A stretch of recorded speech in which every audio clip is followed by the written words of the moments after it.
कि अगर आपके पास में पार्टली पेड शेयर हैं तो आपके पास दो ऑप्शन है।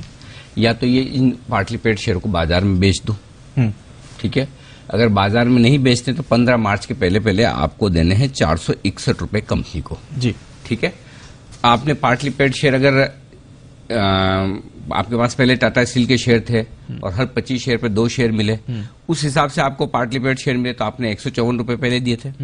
अब आप 461 शेयर रुपए और देंगे 15 मार्च तक, तो आपकी कॉस्टिंग आ गई 615 रुपए, ठीक है। तो मार्च के महीने में कभी भी आपके पास अंत तक 615 रुपए में टाटा स्टील के फुली पेड शेयर हो जाएंगे, ठीक है। 615 के सामने अभी कितना चल रहा है? 680-90 जी, ठीक है। तो आपके पास 60-70 रुपए, 70 रुपए करीबन आपका प्रॉफिट बन रहा है जी। 615 के सामने 690, 65-70 रुपए तो बराबर है। एक तरीका तो ये है। तब आपके लिए रिस्क क्या है कि मार्च के अंत में जब ये शेयर फुली पेड हो जाएंगे तब या तो आप इसको भाव 700, 750 भी देख सकते हैं, 800 भी देख सकते हैं, या 600 भी आ सकता है, तो भाव की रिस्क है। तो आपको क्या करना चाहिए कि 15 मार्च के आसपास ही फुली पेड करना चाहिए। तब आपको पता है कि करना है कि नहीं करना है। तो अगर आपको पता है कि भाई भाव अगर 615 के आसपास टाटा स्टील का वैसे ही आ जाता है तो फुली पेड करने की जरूरत क्या है, ठीक है। तो वो रिस्क है।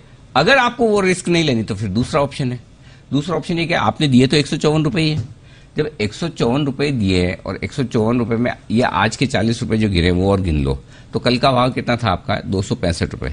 154 रुपए वाला शेयर मार्च से अभी मार्च गिन लो 2 साल में आपका 265 में बिक रहा है, यानी कितना हो गया? करीबन 60-70% का रिटर्न आ रहा है।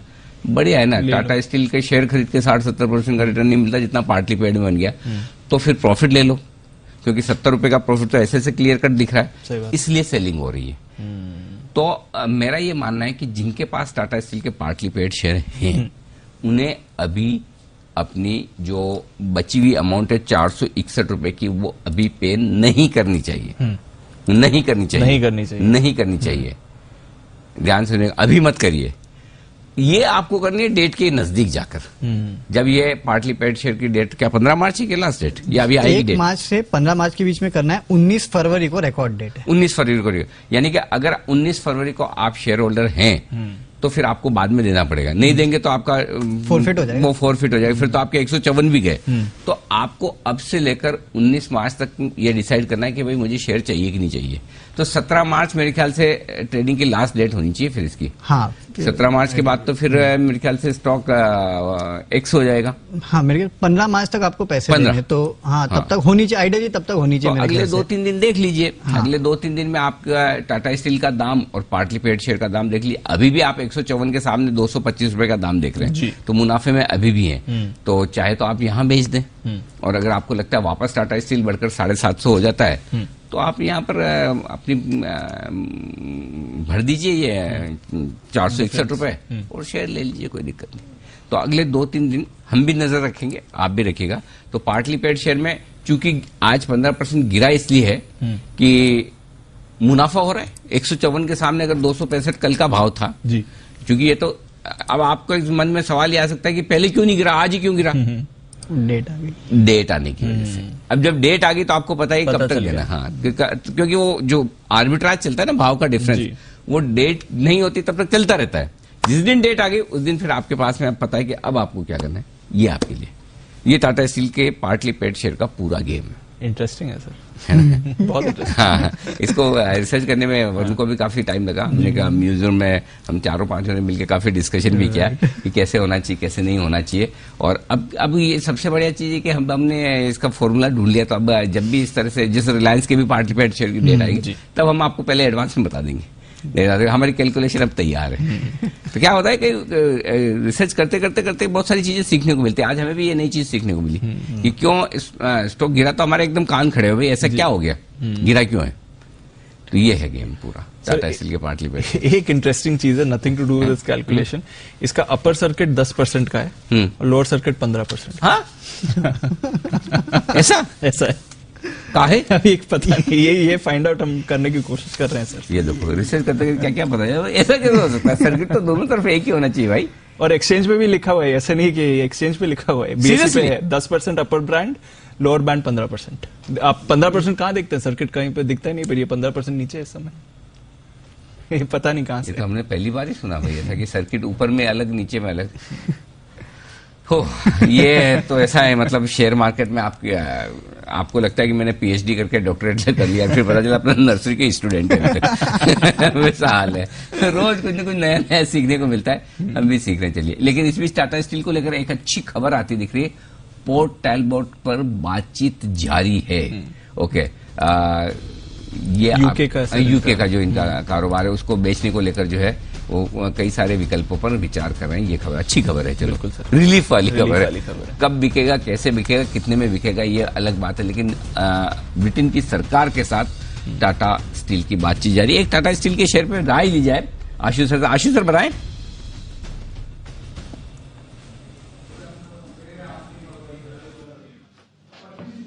अनिल जी देखिए, जो 700 के ऊपर है ना, इसमें एक तो सेलिंग जो भी आपने सारी रिसर्च की, इसके चलते भी कुछ लोग हेज करने के लिए अनिल जी ये जो फुल्ली पेड जो ये फ्यूचर है इसको शॉर्ट कर रहे हैं। पर अनिल जी मेरा कंसर्न सिर्फ इतना है कि जो मैं ग्राउंड पे जो स्टील प्राइसेस और डिमांड को ट्रैक कर रहा था, उसमें अब जो प्राइसेस है ना कहीं वो सबड्यूड हो रही है, और पिछले 15 दिन में प्राइसेस कम भी आई हैं, और इन सारे स्टॉक्स में एक बहुत अच्छी मूव आई है, and all said and done 600 से 700 वापस हो चुका है। सो अनिल जी मेरा तो मानना है कि इस भाव पे नया लेन नहीं करना चाहिए टाटा स्टील पे, मतलब risk reward is not in favourable of going long in Tata steel. ठीक बात है, ये है आपके लिए। अच्छा, एक वरुण इसमें और जरा पता लगेगा कि रिकॉर्ड डेट के बाद पार्टली पेड शेयर ट्रेड करेंगे या नहीं करेंगे। मेरे ख्याल से नहीं करने चाहिए, आइडियली नहीं करने चाहिए, इस केस में नहीं करने चाहिए, नहीं करने चाहिए, इस केस में तो बिल्कुल नहीं करने चाहिए। और मेरे ख्याल से फिर से लिस्ट होंगे तो आरई के नाम से लिस्ट होने चाहिए आइडियली, क्योंकि अक्सर ये होता है कि जितने भी राइट एंटाइटलमेंट्स है वो ट्रेड होते हैं for some period of time. तो आइडियली जब, क्योंकि ये पार्टली पेड था, ये right entitlement but partly paid, ये वैसा है, प्योर राइट एंटाइटलमेंट नहीं है।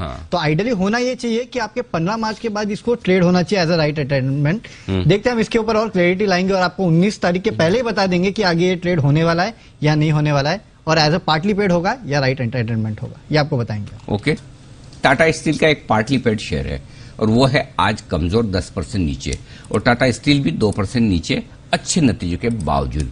क्यों, बताने के लिए तैयार है वरुण, रिसर्च करके लाए, और ये है जी बिजनेस की एक्सक्लूसिव रिसर्च। या जिस किसी के भी पास टाटा स्टील के शेयर हैं या फिर टाटा स्टील के पार्टली पेड शेयर आपके पास हैं, तो इस रिसर्च को थोड़ा ध्यान से सुनिएगा, गौर से सुनिएगा, आपके बेहद काम किए, और इसके दम पर आपको टाटा स्टील के स्टॉक में आगे व्यू बनाने का मौका मिलेगा, समझ में आएगा। वरुण बताइए क्या है पूरी details. Definitely Anil ji, Tata steel partly paid up share अब तो 15% नीचे आ चुका है, और 15% हो गया, 15% हो गया।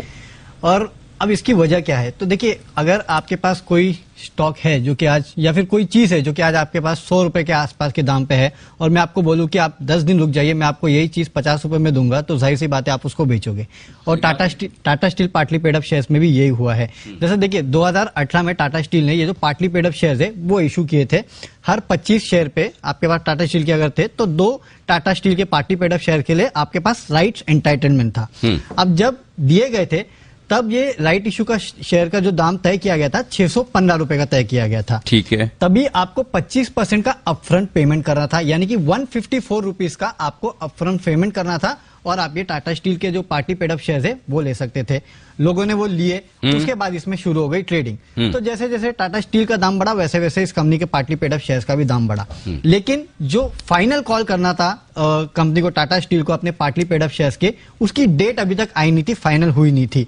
अचानक कल जब रिजल्ट आए तो कंपनी ने इसकी डेट दे दी कि आपको 15 मार्च में, 1 मार्च से 15 मार्च के बीच में आपको जो बचा कुचा पैसा है, यानी कि 615 रुपए में से 154 आपने पहले दे दिया, 461 रुपीज जो बकाया है अब आपको भरना है मार्च के महीने में। तब ये शेयर जो है वो फुल्ली पेड अप हो जाएंगे। इसकी रिकॉर्ड डेट 19 फरवरी की रखी गई है। अब यहाँ होगा क्या, देखिए कल की क्लोजिंग थी 265 रुपए की। अगर मेरे पास 265 रुपए के दाम पे ये शेयर है और मैंने 461 का जो फाइनल कॉल कंपनी ने किया है वो भी ले लिया, तो मेरा दाम कितना हो जाता है इस पार्टली पेड अप शेयर का, 727 रुपीज। जबकि ये मिलने वाला कितने में है मुझे, 615 रुपए में। तो जाहिर सी बात है मैं 120 रुपए एक्स्ट्रा क्यों दूं, तो वो तो मैं दूंगा नहीं। अब अगली बात, अगर आपके पास ये पार्टली पेड अप शेयर 154 की रुपीज पे भी थे और 461 का आपको अतिरिक्त पेमेंट करना है, तो 616 रुपए में आपको ये शेयर मिलेंगे। अभी टाटा स्टील का भाव चल रहा है 680 रुपए, 690 रुपए के आसपास। यानी कि अगर ये पार्टली पेड अप शेयर को आप फुली पेड अप भी करते हैं और तब जाके मार्केट में बेचने जाते हैं तो डिफरेंस होगा करीब 70 रुपए के आसपास का। और अगर 154 के दाम पे आपको वैसे भी मिले थे स्टॉक और 225 के आसपास अगर चल रहा है तो उतना ही रिटर्न आपको अभी भी मिल रहा है, तो आप 15-20 दिन के लिए क्यों रुकेंगे? और उसमें भी अनसर्टेनिटी है कि टाटा स्टील इन भाव पे रहेगा कि नहीं रहेगा। तो जाहिर सी बात है, आगे मुनाफा लेने के बदले मैंने अभी मुनाफा ले लिया, और अगर 265 के भाव पे मेरे पास ये पड़ा था तो मेरा तो नुकसान ही होना था, इसके लिए मैंने आज बेच दिया। और मेरे ख्याल से अगले कुछ दिनों तक आपको यहाँ बिकवाली ही देखने मिलेगी, क्योंकि लॉजिकल नहीं है। अगर 154 के दाम पे मेरे पास पड़े हैं तो भी कोई मतलब नहीं है, यही मुनाफा वसूल कर लो, और ऊपर के दाम पे बढ़े हैं तो मेरा नुकसान होना तय है। इसके लिए यहाँ पे आप देख रहे हैं 15% के आसपास की गिरावट है।